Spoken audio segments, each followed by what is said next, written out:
At the trading company where I work, there was a rather unusual receptionist. Normally, you'd expect receptionists to look like models, but she had a round face, was a bit chubby, and on the shorter side. She had a charming, cute face, but her vibe was definitely different from other receptionists. I visit that company once a week, and one day, I noticed her cheeks puffed out like a squirrel's. Wondering what was up, I realized she was sucking on candy. Having her speak to me with something in her mouth caught me off guard, and I burst into laughter. She laughed too, looking a bit embarrassed. That was how I started dating Lillian. Lillian was the epitome of the phrase free spirit. Being with her often caught me off guard because of her unpredictable antics, but I couldn't take my eyes off her. 3 years into our relationship, when I proposed, she dropped a bombshell on me. I didn't mention it before, but my dad is the CEO of our company. As Lillian happily slid the ring I gave her onto her finger, she said, "Wait, CEO?" Yeah, the CEO. I was working as a receptionist because my dad asked me to. I was the only not-so-pretty one, right? No, I never thought of you as ugly. Wait, what? My mind went blank. Hold on. Does that mean Lillian is the heiress? Why didn't you tell me sooner? Well, it doesn't really matter, right? Or would you not have liked me if you knew I was the CEO's daughter? Her innocent smile left me speechless again. Lillian lived alone in a small studio apartment. I'd been to her place a few times, and it wasn't extravagant. But she had some expensive things and more pricey items. I just thought her family might be well off. I never imagined she was the heiress to our client's company. Lillian finally broke the silence. "I accept your proposal. Looking forward to our future together." She put her hand out. My dad knows about us, Bob. He said he's more than happy to welcome the man I chose. Don't worry. My dad's a bit eccentric. Remembering the CEO, whom I'd met a few times, I nodded. I'd heard Lillian's dad, the CEO, was the third generation running the company. Rumor had it he was a rich kid who just continued running the company the same way his parents did. But I didn't dislike him. He was very much like Lillian, and when I went to ask for Lillian's hand in marriage, he welcomed me with a big smile. Married life was smooth until our daughter, Rose, was born. Issues began cropping up when Rose turned 3. I want to get Rose into Spanish classes. Spanish. Rose is only 3. I started learning Spanish, Chinese, and French when I was 3 too. Of course, she'd say that. She's a CEO's daughter, I thought to myself. The tuition is about $2,000, but my dad said he'd cover it, so don't worry, okay, Bob? We can't let your dad pay that. But we can't afford it with your salary, right? And my dad also said he wants her to learn ballet. It's for his precious granddaughter, so why not? With a big smile, I'm easily persuaded. Feeling overwhelmed by the thought of spending $3,500 a month on English and ballet classes, I tried to object, but it didn't end there. She wanted to enroll Rose in a prestigious private school with an integrated curriculum from elementary to college. I firmly opposed that and had Rose attend a local public school instead. But Lillian started showering Rose with expensive clothes, shoes, and bags. She'd buy new items even if the old ones were barely used, discarding them like they were nothing. Enough is enough. How much are you spending on Rose? Oh, just about $10,000 a month. And it's all covered by my dad, so it's not a burden on you, right? $10,000? Aren't you supposed to manage our household with my salary? So you want to dress Rose in raggedy clothes? I'm saying don't dress a 6-year-old in a sweater that costs hundreds of dollars. Arguments like this became frequent, and often, Lillian would take Rose and head to her parents' home. Lillian's father, the CEO, always scolded me, saying, "Don't make my daughter and granddaughter live a poor life." This became a recurring pattern in our lives. This went on, and eventually, I was completely drained. I realized for the first time how nerve-wracking it is to live with someone whose values are so different from mine. After 13 years of marriage, when Rose started middle school, we finally got divorced. I took custody of Rose. Of course, Lillian and my mother-in-law insisted on taking her, but Rose herself chose to live with me. Now at 12, Rose said, "I don't hate Mom. You know, I wish you guys didn't have to get divorced. But I've been struggling too." Why is it hard? If you live with Grandpa, you'd live more lavishly than now. You won't even be able to wear branded clothes with your dad. Lillian tried desperately to persuade her. But Rose exclaimed softly, "That's what I hated." I never had friends. I always looked different, and because of English lessons and ballet, I never had time to play with anyone. I just want to be normal. Hearing that, even Lillian couldn't say anything further. Rose mentioned that she would visit occasionally, and with a nod, Lillian returned to her family's mansion. 5 years went by. I never met Lillian again, but it seemed Rose met her frequently. I was fine with that. It's not like I grew to hate her and broke things off. I was just exhausted by our extremely different values and chose to separate. I knew this from the start. Sometimes, I even felt sorry for Lillian. Then one day at work, a colleague, David, told me something shocking. "You hear about Mr. Parker's place. Sounds rough." Mr. Parker is Lillian's father. Rough, you mean? There's serious talk of a takeover. Apparently, the employees want it since they don't trust Mr. Parker as a CEO. I see. Well, it's none of your business now.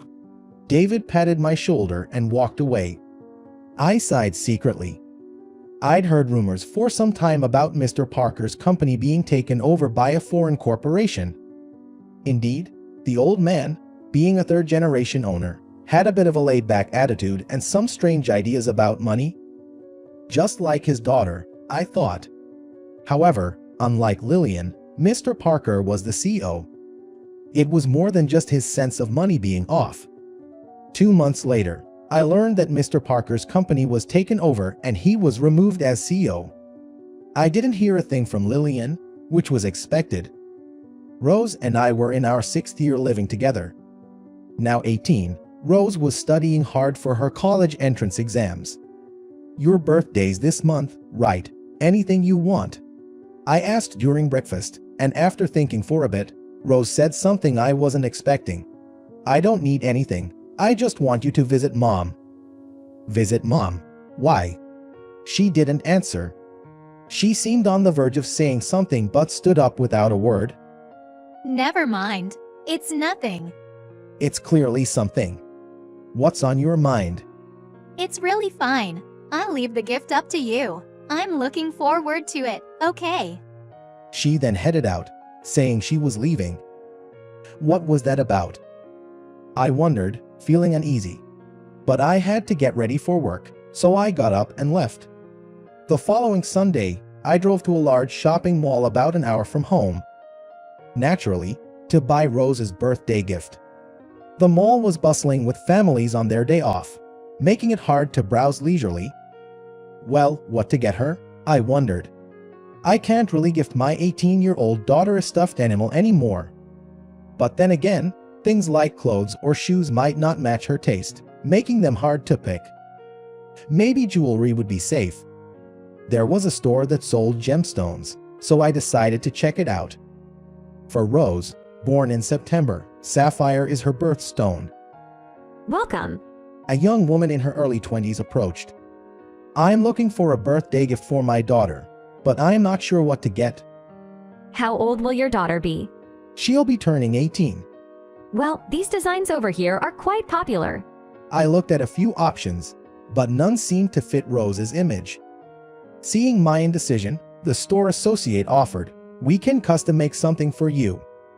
However, we can't do it at this location. We have our main store down on Main Street. If you purchase a gemstone, the crafting is free. How does that sound? Hearing this, it reminded me of something from the past. I think it was Rose's 7th or 8th birthday. Lillian had bought some glass beads and made a handmade bracelet for her. Rose cherished it more than any branded item and still keeps it. Well, I'll do that. I picked out some stones. Following the woman's advice, I bought a silver chain. I planned to head straight to the main store, but I got hungry and stopped at a diner. As I was looking at the menu, a loud argument from a table behind me caught my attention. Why do I have to repeat myself so many times? There's an order to doing things. I'm sorry. I don't want to hear sorry. How old are you? Even a high schooler in their first job would be more useful than you. Upon hearing Rose's question, Lillian glanced at me briefly.